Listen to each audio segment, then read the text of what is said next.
다들 안녕하세요. 프로토 91회차 토신 정보방 환급 인증합니다.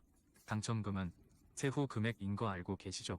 다들 아시겠지만 한 경기 취소되어 당첨금이 반토막 났지만 그래도 당첨 모두 축하드리며 오늘 경기도 분석 시작해보겠습니다. 금일 첫 번째 경기 카디스 대 발렌시아 분석 시작해보겠습니다.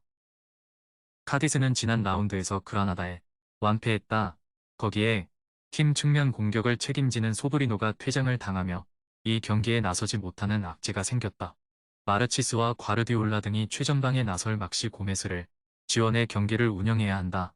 단, 파리와 에르난데스 등이 나서는 수비 라인은 시즌 내내 크게 흔들리지 않고 경기를 운영 중이다.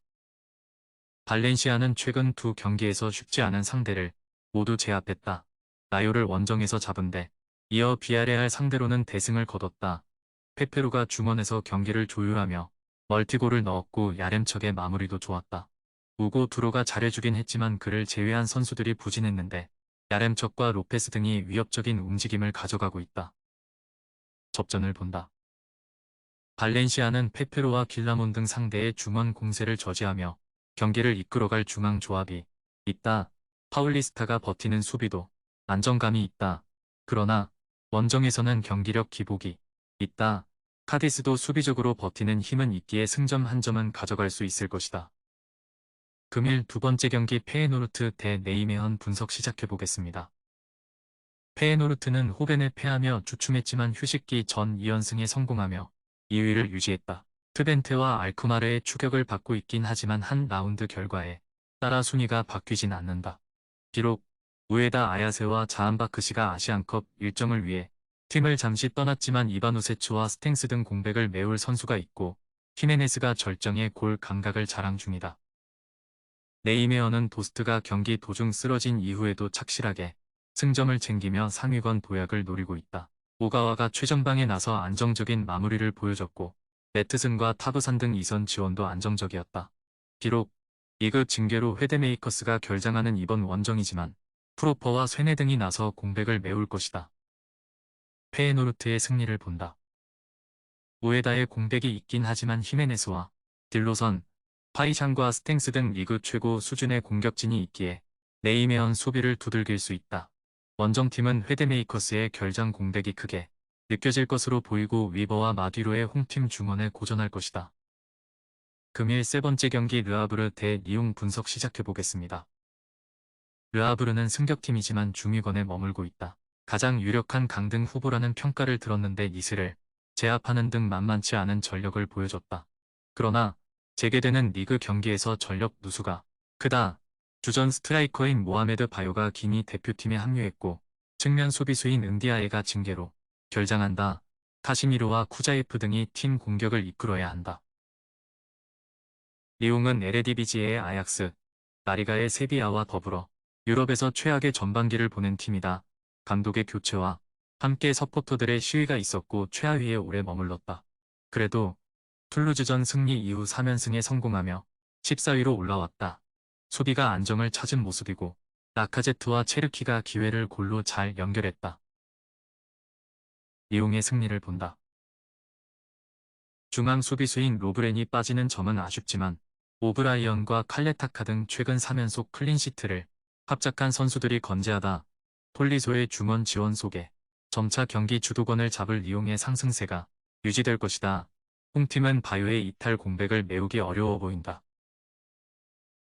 금일 네 번째 경기 메뉴 대 토트넘 분석 시작해보겠습니다.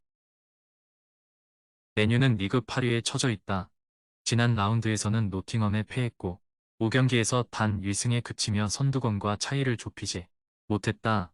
전력 누수가 큰 점도 있고 전체적인 경기력 저하도 크다.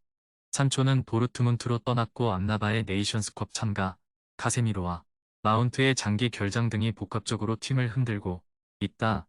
페르난데스와 레쉬포드 등의 한 방에 승부를 걸어야 한다. 토트넘 역시 메뉴 못지않게 전력 누수가 큰 팀이다. 팀 득점을 리드하는 주장 손흥민이 아시안컵 참가를 위해 팀을 비웠고 비수마와 파페 사르도 아프리카로 떠났다. 베르너와 드라구신 등을 급히 영입하긴 했지만 전력 누수를 메우긴 쉽지 않다. 주전의 이탈 공백을 메워주던 벤 데이비스와 로셀소, 벨리즈 등도 부상으로 이탈했다. 접전을 본다. 손흥민이 빠진 원정팀이지만 최근 폼이 좋은 히샬리송과 브레넌 존슨 등이 역습으로 홈팀을 괴롭힐 수 있다. 또 벤탄쿠르와 로메로가 돌아왔기에 척추 라인이 안정적이고 상대의 공세를 막아낼 것이다.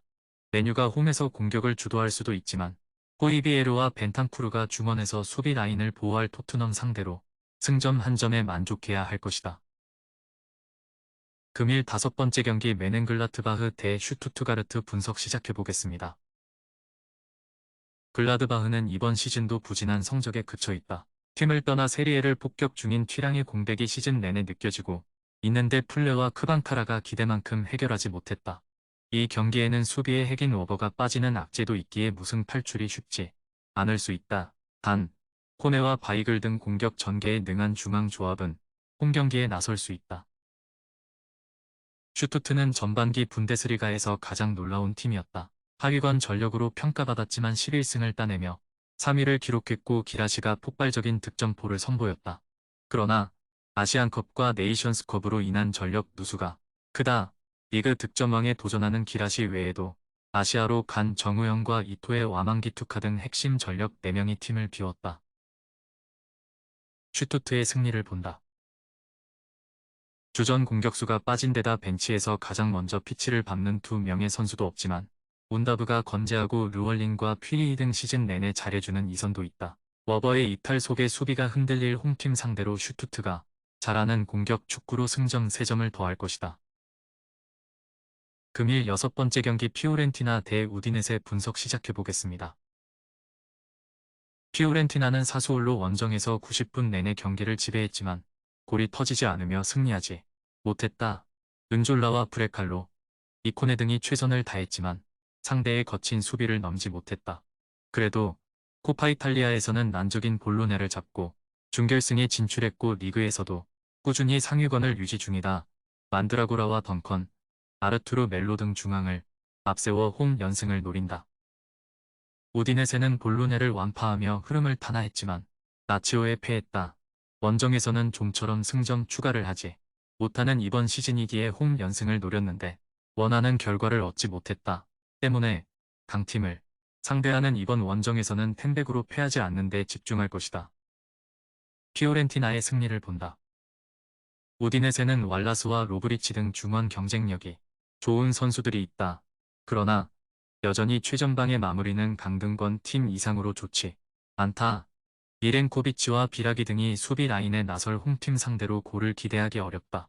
중원 우위 속에 경기 주도권을 쥘 것이고 브레칼로와 벨트란, 바라기 기회를 볼 홈팀이 승리할 것이다.